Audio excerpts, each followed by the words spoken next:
और यह मिल्कीपुर का जो चुनाव चल रहा है, 7 बार मुख्यमंत्री जी लग रहा है इसको पानीपत का युद्ध बना लिए हैं। बार बार दौड़ करके मिल्कीपुर ही जाना और अपने कोटे में भी यह सीट लिए हैं। तो ये तराइन और पानीपत का जो युद्ध का क्षेत्र वो बना दिए हैं। लेकिन इस बार जनता जो है, जो पिछला उपचुनाव हुआ है उससे सबक लेकर के पूरी तरह सतर्क है और एक एक वोट हम लोग सहेज कर अपनी वोट की ताकत से चोट पहुंचाकर हम लोग सपा को जिताएंगे और अजीत प्रसाद पासी योगी आदित्यनाथ के गले की फांसी बनेगा। अगर कहीं प्रशांत कुमार जो डीजीपी हैं, यानी कहने का मतलब कि अगर पुलिस वहाँ चुनाव लड़ी, प्रशासनिक गुंडागर्दी वहाँ चुनाव लड़ी, तभी हमारे साथ प्रतिकूल वहाँ परिणाम जा सकता है।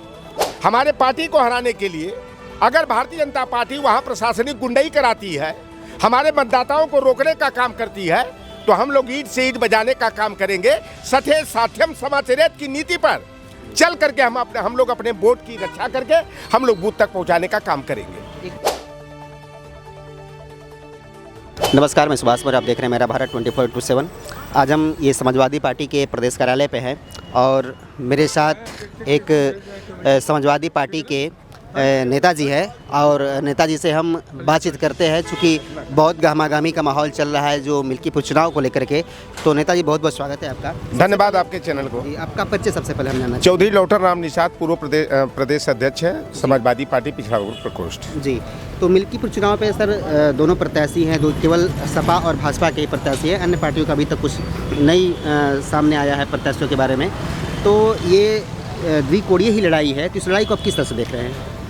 देखिए, लोकसभा चुनाव से पूर्व भारतीय जनता पार्टी ने सनातन परंपरा के विरुद्ध जाते हुए आधे अधूरे राम मंदिर की मंदिर का उद्घाटन करने का काम किया, प्रतिमा का जो है कि प्राण प्रतिष्ठा करने का काम किया।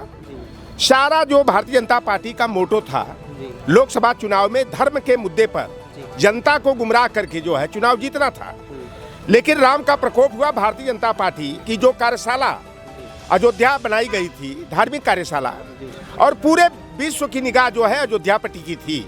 लेकिन समाजवादी पार्टी के मुखिया माननीय अखिलेश यादव जी ने अपने पीडीएफ फार्मूला को आगे करके अवधेश पासी को जो है वहाँ की सामान्य सीट है, पहली बार उत्तर प्रदेश की राजनीति में कोई दलित वर्ग का व्यक्ति जो है सामान्य सीट से चुनाव लड़ा और अवधेश प्रसाद पासी भारतीय जनता पार्टी के गले की फांसी बन गए।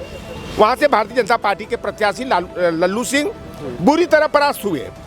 भारतीय जनता पार्टी चारों खाने चित हो गई, सियापा छा गया उनके खेमे में। और यह मिल्कीपुर का जो चुनाव चल रहा है, 7 बार मुख्यमंत्री जी लग रहा है इसको पानीपत का युद्ध बना लिए हैं। बार बार दौड़ करके मिल्कीपुर ही जाना और अपने कोटे में भी यह सीट लिए हैं। तो ये तराइन और पानीपत का जो युद्ध का क्षेत्र वो बना दिए हैं। जिस तरह से अवधेश पासी अयोध्या में भाजपा को हरा करके भाजपा के गले की फांसी बने, उसी तरह से मिल्कीपुर चुनाव में मिल का हमारे पक्ष में होगा, पानी इनके पक्ष में जाएगा और अवधेश पासी का बेटा अजीत प्रसाद पासी योगी आदित्यनाथ के गले की फांसी बनेगा।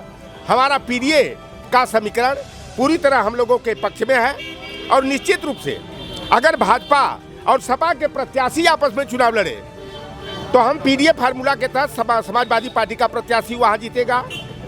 अगर कहीं प्रशांत कुमार जो डीजीपी हैं, यानी कहने का मतलब कि अगर पुलिस वहां चुनाव लड़ी, प्रशासनिक गुंडागर्दी वहां चुनाव लड़ी, तभी हमारे साथ प्रतिकूल वहां परिणाम जा सकता है। फिर भी हम लोग जो पिछला 9 क्षेत्रों का बाई इलेक्शन हुआ, भारतीय जनता पार्टी ने प्रशासनिक गुंडाई करा करके, पुलिस और पीएससी लगा करके जिस तरह से सपा के मतदाताओं को बूथ तक जाने से रोकने का काम किया, कहीं कहीं रिवाल्वर देखकर डराने धमकाने का काम किया। आप मीरापुर के देखे होंगे, तमाम वीडियो क्लिप आए हम लोगों के सामने, चाहे कुंदरकी का मामला हो, चाहे जो है सीसा मऊ हो, चाहे फूलपुर का हो। और योगी आदित्यनाथ जी एक ही बात दोहराते थे हर सभाओं में, हर विधानसभा में 3-3 बार वो रैलियां किए कि जरूरत पड़ी तो फूलपुर को मैं रामपुर बना दूंगा, कुंदरकी को रामपुर बना दूंगा, सीसा मऊ को रामपुर बना दूंगा। रामपुर बनाने का मतलब इनका वो आशय था कि जिस तरह रामपुर का लोकसभा का उपचुनाव था, आजम खान हमारे पार्टी के कद्दावर नेता रहे, लेकिन भारतीय जनता पार्टी ने वहां पुलिस बल को लगा करके मुस्लिम मतदाताओं को डरा धमका करके लाल कार्ड दे करके उनको वोट डालने से रोकने का काम किया। भारतीय जनता पार्टी ने मतगणना में भी हेराफेरी करा करके, ईवीएम मशीनों में हेरफेर करा करके चुनाव जीता और ये जनता सब कुछ जानती है कि जो 9 क्षेत्रों में चुनाव हुआ 7 सीटों पर समाजवादी पार्टी जीतने वाली थी। शायद 2 सीट खैर की और गाजियाबाद सदर की सीट वह भारतीय जनता पार्टी जीत सकती थी, लेकिन 7 सीटें हमारे पक्ष में आने वाली थी। लेकिन भारतीय जनता पार्टी ने मुस्लिम मतदाताओं को डरा धमका करके जो है उनको बूथ तक जाने नहीं दिया। गांव में चाक चौबंद पुलिस बल लगाकर रोकने का काम किया। और फूलपुर में अगर ऐसा मिल्कीपुर का जो उपचुनाव होने वाला, हमारे नेता ने तो कह दिया है कि जनता जो निर्णय लेना चाहेगी निर्णय लेगी। तो हम लोग जैसे बहन बेटी की आबरू की रक्षा के लिए जान की बाजी लगा करके भी आदमी करता है, मिल्कीपुर में अगर हमारे प्रत्याशी को हराने के लिए, हमारे पार्टी को हराने के लिए अगर भारतीय जनता पार्टी वहाँ प्रशासनिक गुंडाई कराती है, हमारे मतदाताओं को रोकने का काम करती है, तो हम लोग ईंट से ईंट बजाने का काम करेंगे। सठे साध्यम समाचरित की नीति पर चल करके हम लोग अपने वोट की रक्षा करके हम लोग बूथ तक पहुंचाने का काम करेंगे। एक बात और नेताजी कि एक सूरज चौधरी का नाम आ रहा है, जो कि आज़ाद समाज पार्टी से उनको टिकट मिला है और वो भी समाजवादी पार्टी में रह चुके हैं और ये बागीपुर के चुनाव लड़ रहे हैं, तो इससे क्या प्रभावित होगा? देखिए, कोई असर नहीं पड़ने वाला है। वहाँ पर सूरज चौधरी लड़ रहे हैं और हमारे दलित वर्ग के हैं, और जिस वर्ग से वो संबंधित है उस वर्ग का वोट जो है ना, वो पानी में लोग नहीं फेंकने वाले हैं, कूड़ा करकट में नहीं फेंकने वाले हैं। मतदाता बड़े समझदार हैं, और सबसे अगर समझदार कोई मतदाता है तो वह दलित वर्ग का मतदाता होता है। आज ये लड़ाई एक विधानसभा का उपचुनाव है, इससे न सरकार बननी है न बिगड़नी है। लेकिन यहाँ पर अभी बाबा साहेब भीमराव अम्बेडकर का जिस तरह से अपमान देश के गृह मंत्री अमित शाह ने किया, तो दलित वर्ग बिल्कुल चौकन्ना है।